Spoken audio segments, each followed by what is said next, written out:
Hi, I'm Gabrielle Shrager, Narrative Director on Beyond Good and Evil 2, and I'm with Emile Morel, the Associate Creative Director, and we're here today to give you a little bit of backstory and present the creative vision of the world of Beyond Good and Evil.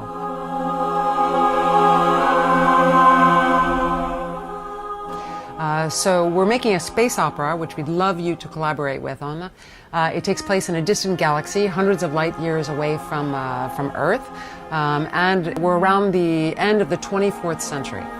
And in Beyond Good and Evil 2, you will play as a space pirate captain. A space pirate captain with a ship, of course, but also a crew. So you will have to explore the world of Beyond Good and Evil 2 to recruit your crew and find the best crew member possible. With the goal of establishing your own legend Exactly. in this world. So one of the main stakes in this world is something that you might have heard of if you saw our first trailer from last year. There's something known as the Moksha Gate. And the legend of the Moksha Gate is interesting to everyone. It's one of the major stakes. Everyone wants to find out what the secret is behind this legend. We saw that in the last year's trailer that Dakini and her legendary crew of the Gada obtained the coordinates for the Moksha Gate. And this year in the trailer, Dakini, this enigmatic captain with green eyes, has disappeared, and Shawnee, her second, has taken over as captain of the legendary crew, and she's following in the footsteps of Dakini in the hopes of tracking down the legendary Moksha Gate. And this is where, for the first time, they're going to come face to face with their nemesis, who is none other than Jade. And Jade is a hunter, and her role is to go throughout the galaxy and try and decimate all the pirates of System 3. I think it's a good moment to say that Beyond Good and Evil 2 is actually a prequel to the first game. So it's a younger Jade that we will meet in this game. Absolutely. So sometimes after this year's trailer, you play as a young pirate who decides to go on a journey to find out what happened to Dakini and her legendary officers. You're going on these expeditions throughout System 3 to actually discover the secret behind Moksha's gate, to find out what is beyond this mysterious gate floating in space. So to give you a little bit of backstory, the first expedition that left Earth over 2 centuries ago arrived in this new solar system, and the first habitable planet turned out to be a moon, and this moon was called Soma. And from space, they found this continent that reminded them very much of this hospitable country known as India. And so they decided to settle their very first city, which turns out to be Ganesha City, on this particular continent. And when they arrive and settle, they discover that they've become infertile. And the only way that they're able to survive then, since they cannot reproduce naturally, is to clone themselves. So they use the cloning technology that they brought with them, and they're somehow able to continue to colonize System 3.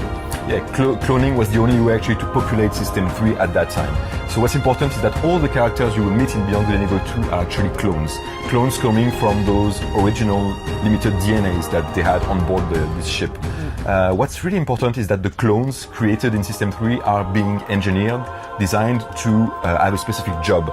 So for instance, if we're talking about the hybrid monkeys we know in the game, they have been created to be miners because they're very agile, so they are making good miners to work on those different mines we have in System 3. But what's interesting is that you can escape your predefined path, your predefined destiny, and you can choose to escape yourself from this oppressive system, oppressive order. And the best way to do it, and actually the ultimate rebel act in this universe, is to become a pirate and to rebel against this system. So in the game, at the beginning of the game, you will create your own space pirate captain. We are a role-playing game, an RPG, so you will be able to create your own character. And when creating this character, you will have the possibility to choose from all the DNA we are using to create all the characters in the game. So you will have a lot of diversity and possible choice to create a character. It can be, of course, a male, a female, coming from different ethnies, but also an hybrid from different species. And also at the beginning of the game, you will have a customization object to personalize your character and make it very special and make him or her different from the other characters, of course. Absolutely. And of course, as you go through the universe and customize yourself and develop your own legend, then you will be completely leaving this predetermined role in order to express your own individuality. And write your own story, basically. Exactly. And this image you're seeing right now is very, very important to us because it really shows the diversity we want to have among pirates in this universe. You can see all sorts of different characters coming from different origins, all together living equally actually. This is something you will only find among pirates in System 3. So we're going to zoom on the planet Soma. You just talked about. What's very interesting about Soma is the ratio of population you find on Soma.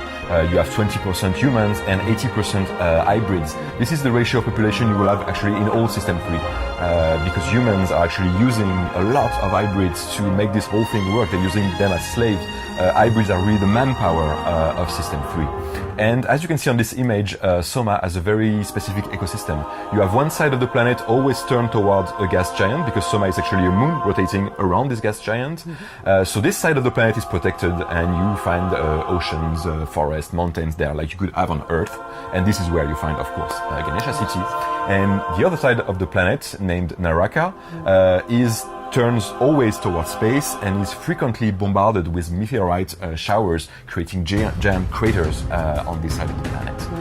And the humans are sending those hybrid slaves actually on the dangerous side of the planet to collect minerals falling from the skies, coming from those giant meteorites. Right, they're a major source of raw materials for the System 3 economy. Exactly, and the humans, to control the hybrids, they are telling them that the gods themselves are protecting the safe side of the planet, and that the hybrids are on a godly mission, actually, when they go collect those minerals, even if they die in the process.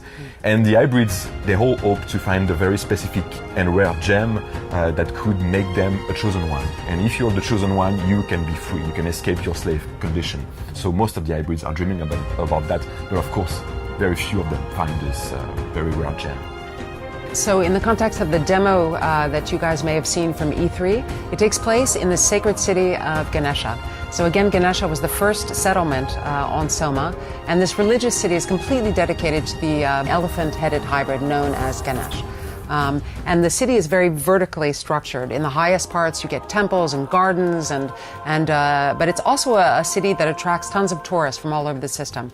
And the lower part of the city is the shady underworld, and that's where the hybrids and the pirates and the criminals go about their business.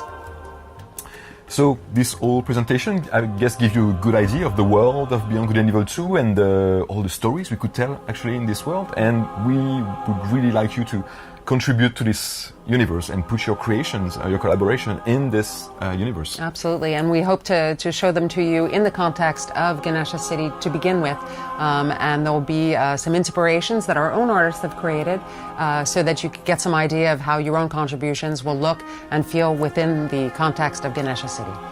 Thank you. Thank you.